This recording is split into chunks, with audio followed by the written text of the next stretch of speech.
গোপাল, হাসছে গোপাল। যুগের পরে যুগ কেটে যায়, মানুষ তাকে ভোলে না। যুগের পরে যুগ কেটে যায়, মানুষ তাকে ভোলে না। চলে না রে, চলে না রে, চলে না রে, চলে না, চলে না রে, চলে না রে, তাকে ছাড়া চলে না। কে সে পরিচয় গীতা, হাসির রাজা, জ্ঞানের রাজা, রসিক রাজা গোপাল ভাঁড়। হাসির রাজা, জ্ঞানের রাজা, রসিক রাজা গোপাল ভাঁড়। হাসির রাজা, জ্ঞানের রাজা।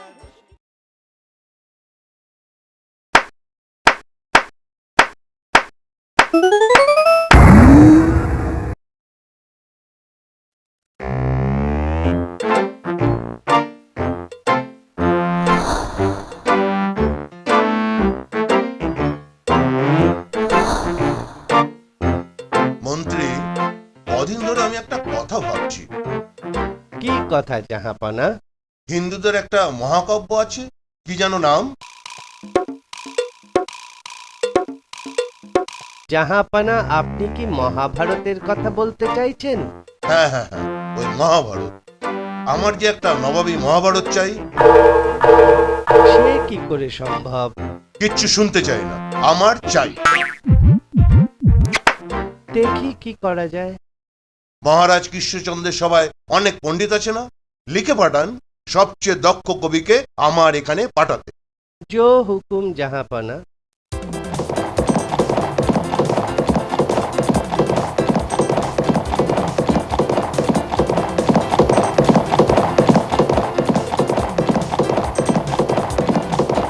মহারাজ, নবাবের চিঠি এসেছে।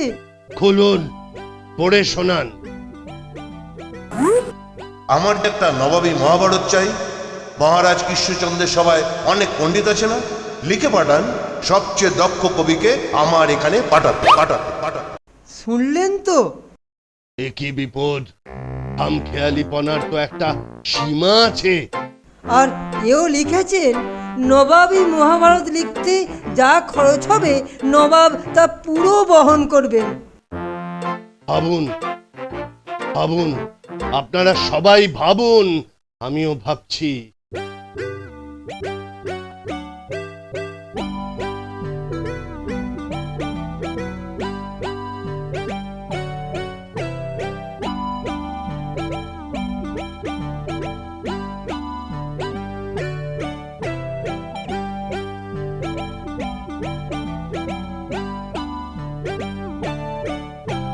সভাকবি, সভাপণ্ডিত, উপায় একটা বার করুন। কিছুই বুঝতে পারছি না, নবাবের নামে কি করে মহাভারত হতে পারে? সভাসদগণ, কিছু উপায় হলো?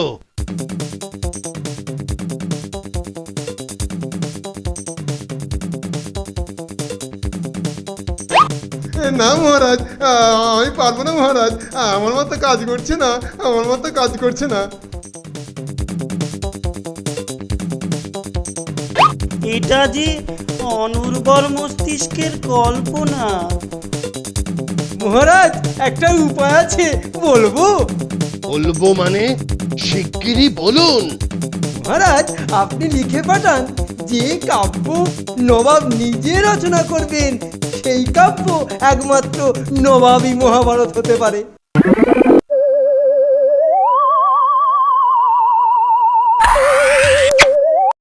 কি বললে? কিছু না মহারাজ, আমি বলছিলাম গোপাল এসেছে, আপনার প্রিয় গোপাল।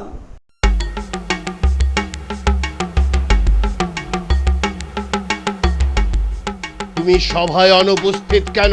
মহারাজ, গঙ্গা স্নানে গিয়েছিল। কেন? কেন কেন? রাজসভা ছেড়ে গঙ্গা স্নানে কেন?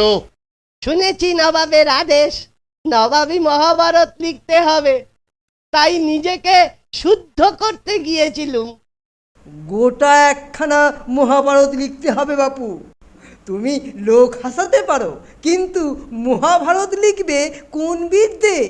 তোমার মতো মূর্খের জন্য এ কাজ নয়।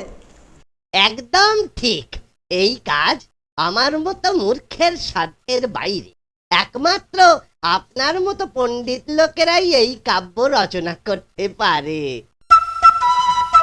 মহারাজ, আপনি নিশ্চিন্তে এই নবাবী কাব্যের ভার মহামন্ত্রীকে দিতে পারেন।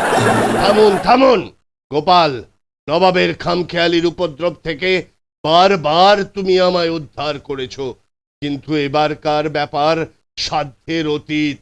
মহারাজ একান্তই ভুল করেছেন। এ মহাভারত আমি ছাড়া অন্য কেউ রচনা করতে পারবে না। ভেবে দেখো বাবু, শেষকালে ভরাডুবি করবে না তো? তাহলে তোমারও বিপদ, আমারও বিপদ। হ্যাঁ হ্যাঁ মহারাজ, আমি লিখব নবাবী মহাভারত। কি করতে হবে বলো? লেখার সময় নিন 4 মাস, আর আপাতত 5,000 টাকা।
মন্ত্রী, খবর নিন, নবাবের চিঠি এসে গেল। কত দূর?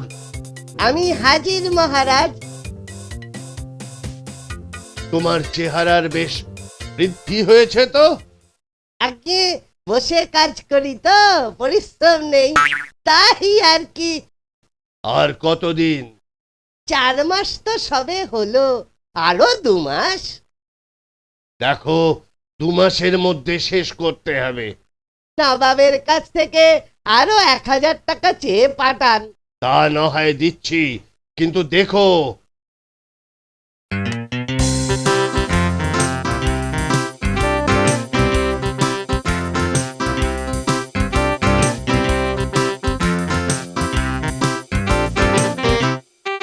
মন্ত্রী, আরো 1.5 মাস তো পার হলো, গোপাল কই? ওই ওই আসছে গোপাল। ওগুলো কি? 4টে বস্তা কেন?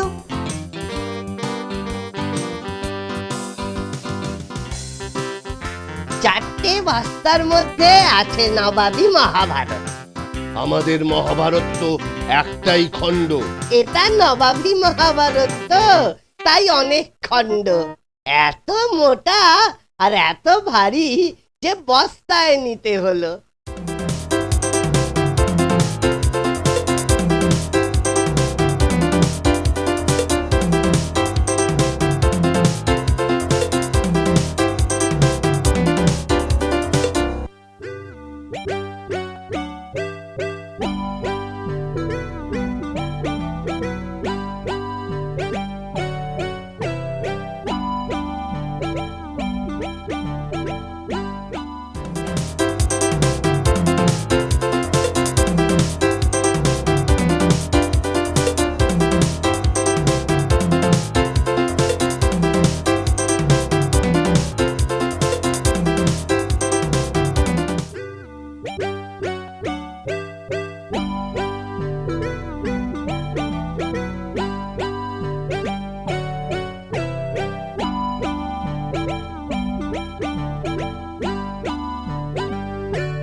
জাহাপনা, গোপাল পণ্ডিত এসেছেন। আমার মহাভারত শেষ। মাফ করবেন হুজুর, শেষ তবে একটু বাকি। একটু বাকি কেন?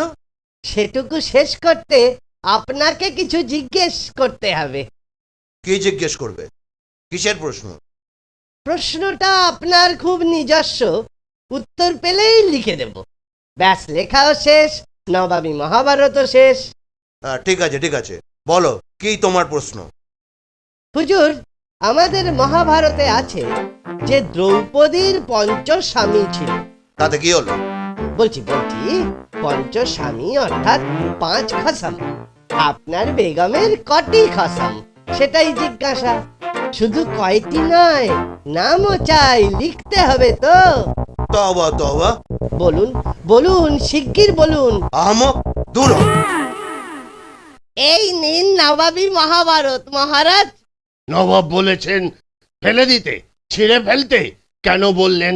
শুনুন তাহলে, আমি বললুম মহাভারতে তো আছে দ্রৌপদীর 5 স্বামী। তাহলে বলুন আপনার বেগমের কটি স্বামী অর্থাৎ কটি খসম? তুমি এ কথা জিজ্ঞেস করতে পারলে? আমাকে তো লিখতে হবে। ব্যাস, নবাব রেগে আগুন, বললেন চাই না, ফেলে দাও, ছিঁড়ে ফেলো, দূর হও। হা, হা, হা।